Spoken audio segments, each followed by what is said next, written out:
very much. So I did the outdoor education course in GMIT Castlebar, and I'm just going to give you a little overview of my own education history, my employment history, the outdoor education course itself. One of the projects I did in fourth year was the New Venture Creations business plan. My job as sports development officer, the Blue Wave project, are my top tips. So I hope it doesn't go too long. I grew up in Galway. Went to school in Mercy down in Eglinton Street. I went to school in Taylorstill. Graduated, did my leaving cert in 1985. Long time ago. And actually, my primary and secondary school education, I wasn't very successful at all. I actually had dyslexia and I didn't know it. And at the time, it wasn't really identified. So I left school with no leaving cert and no intercert. Well, I did it, but I didn't achieve. I could have failed a few exams. But and then after I left school, there wasn't much work going on in Ireland, so I ended up going over to America in London. And I worked in bars, and I did some. Lived in London for 10 years. Did some silver service waitressing for blue chip companies. Actually, Jason and I worked as well some banquets in the palaces, St James's Palace and Kensington Palace. And in 1999, I returned back to Ireland with my family, my two daughters and my husband, and we settled in Kinbarrow.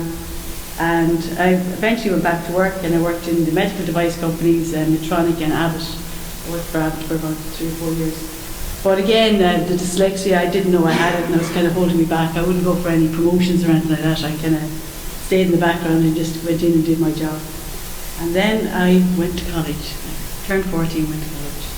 And I'm out of college 2 years now. And after college, I'm working in the Burn Outdoor Education Centre as a freelance instructor. I teach kayaking, orienteering, snorkeling, and a few other sports.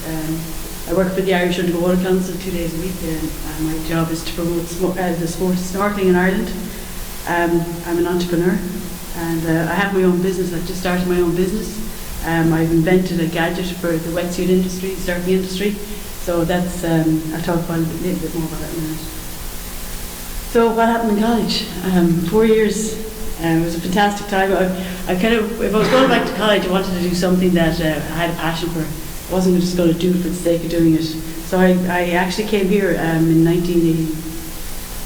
2006, and I did a foundation in science and engineering part-time through work. And I knew I could do it, but it wasn't my passion, so I kept looking, and eventually I found the outdoor course in Castlebar, but that was in Castlebar and I live in Kinbarrow. So I ended up, I had the long commute for 4 years.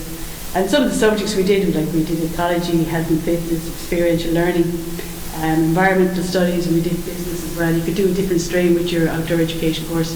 You could do languages or business or geography, so I did business with mine.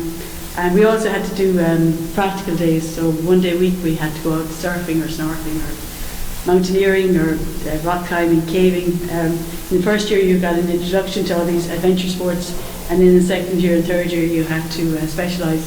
At the end of 3 years, to get your degree, you have to have an instructorship in a water-based activity and in land-based activity. And even though I was a mature student, I still had to do absolutely everything that everybody else did. And it was great. We went over to Scotland, did winter mountaineering. We went to Croatia, we'd hire yachts, we'd sail for a week. We'd go to Slovenia and do whitewater kayaking. And this was all part of college. So in fourth year, with my business strain, my lecturer, Janine McGinn, we had to do a business plan, and that was the whole project, just do a business plan around a new business idea. So we had to pitch our ideas to Janine one day, and I went up, and she was trying to get us to be creative and think outside the box. So marry your passion with your activities that you like. So I came up to my idea, which was going to be sea kayaking around Kinbarrow Bay. I'd bring people out sea kayaking. And she actually told me that my idea was going to work. So I said, no, go away, it's not scalable, it's very small, it's been done before, come on, try to think of something else, be more creative. So I went off and I walked up and down the corridor, and I came back with another idea. It was kind of mobile orienteering to bring it to schools around Ireland. And Janine was, come on, you must have another thing there. Is there any gadget you might be able to invent? There must be something out there, in the outdoor world. And actually I was thinking, actually there's loads. As I worked as an instructor, we have a problem every day, taking wetsuits off kids and adults. Everybody gets stuck with their wetsuits, putting them on and taking them off. If you've ever worn a wetsuit, you'll know. So, and I had thought about it that summer, because every day we were helping people take off their suits. And I'd actually thought, like, maybe, is there a product out there to do this? And I'd Googled it, and there wasn't anything out there. So then I came back to Janine, and I was a little bit shy about it because it was my own little idea. And I said, what about inventing a gadget to help people take off their wetsuits? And she's gone, that's brilliant. Would you draw it for me and come back? So I couldn't draw it. But I went down and I got some bits and pieces and made a bit of a prototype. And then she said, actually, you should go down to Maria Staunton in the Innovation Centre and tell her your idea. So I went down to Maria, and Maria said, actually, that's a good idea. You need to talk to a patent attorney. So I said, okay. So they sent me up to Dublin. And I went up to Dublin and I went with Mary Munro and Tompkins, patent attorney. And she said, that's a really good idea. The problem is now you can't use that for college. You're not allowed to tell anybody about it, because if you tell people about it, it's no longer patentable. So I had to come up with another idea for my college project.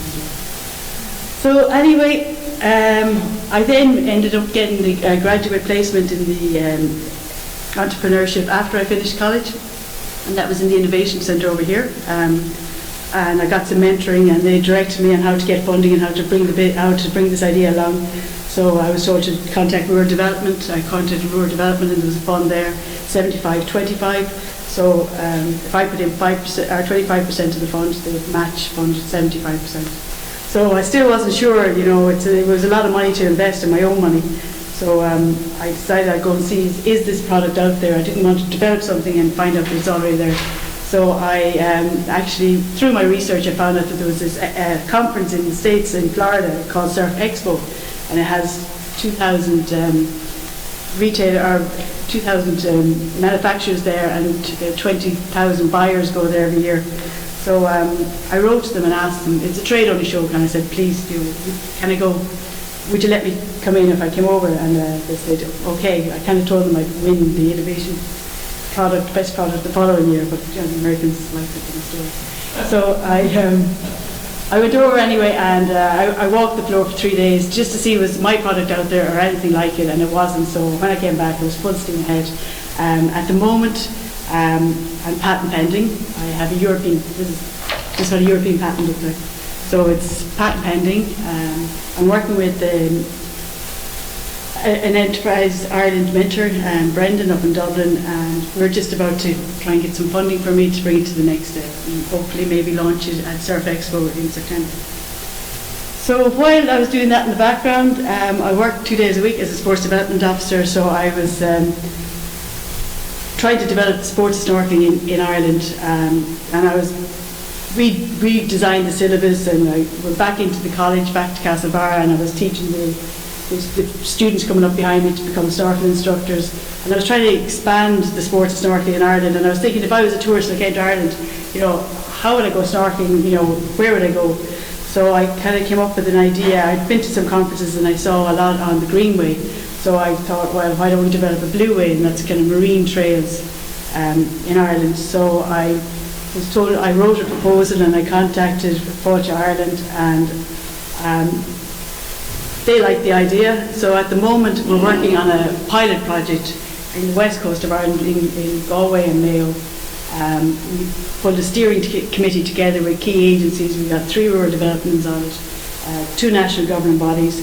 The Trails Office is now involved in it, so once we get the pilot launched, our trails will become nationally recognised trails, so people can come to Ireland, and beyond the National Trails Office website, it'll be on Fáilte Ireland's website, where you can go and find these trails. And then in the background, I'll have trained snorkel guides to be able to bring people on snorkeling trails. And that's a picture of Keene Beach, so in Achill. So when we go snorkeling, this is what we see. Ireland is beautiful, and beautiful waters, lots to see. So my top tips, just enjoy what you're doing, have a passion for it. If you have a passion for it, it'll show through. It doesn't feel like work if you enjoy it. Try to think outside the box, and don't let barriers step in your way. If people say it can't be done, like, why not? Just see what you can do. So that's just my overview of what I've done. Any questions? Thank you very much.